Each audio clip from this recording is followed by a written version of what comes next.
Hi, I'm Jack Lucas, finalist of MasterChef 2014, and welcome back to my new series. In today's episode, I'm going to be showing you how to make an amazing smoked salmon rillette with a cucumber pickle and Melba toast.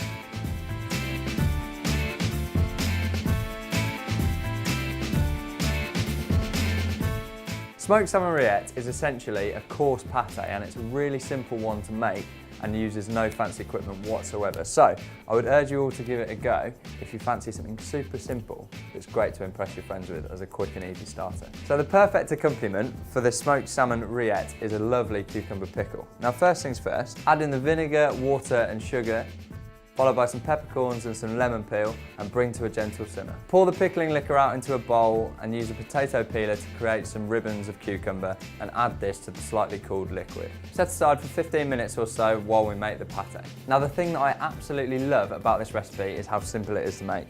All you need to do is chop up some shop-bought smoked salmon, just quite fine at this stage, but you're going to run a fork through it anyway, so don't worry too much. But you just want this into sort of lovely little pieces.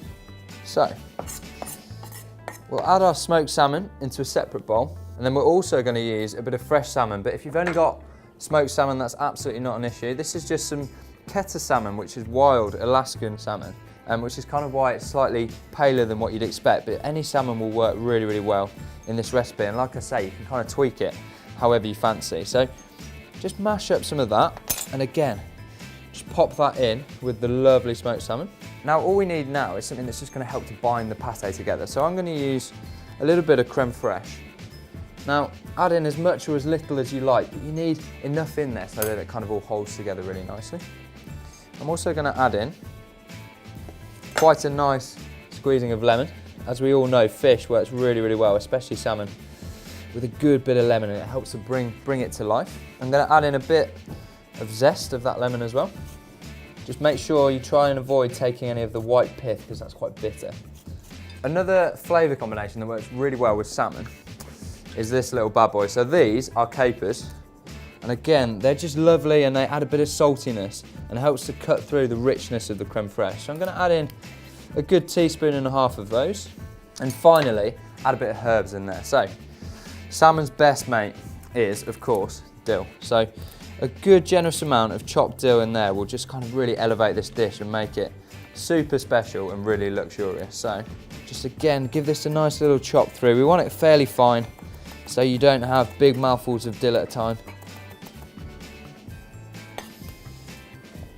Add this into there. Now it's really important at this stage that we season. So I'm going to season, of course, with black pepper, but I'm also going to add in a little pinch of cayenne pepper. Now, do go easy with this because of course it is quite strong, but this again just gives it a little bit of a kick. But if you had other ingredients in your house, for example, if you had wasabi, it would work really well as well. So all that's needed now is just to give this a good old mix and help to break down the salmon into slightly smaller pieces. Once combined, you get a kind of lovely coarse pate with loads of different textures in, which is perfect. And all you need to do is pop that into a dish of your choice. Kilner jars look fantastic. I'm just going to use this lovely little glass serving bowl and pop this in. And one of the best things about this recipe is that, of course, you can do it the night before. Leave it, chill out, and it means that when your friends arrive, you don't have to worry about anything. And don't forget that if you do enjoy it with your mates, send us a picture on Instagram. So I'm just going to garnish this with some lovely cooked king prawns. So garnish with a few bits of dill. There it is, my really simple smoked salmon rillette, served with that amazing pickled cucumber and some lovely Melba toast. I hope you enjoyed it. See you next time.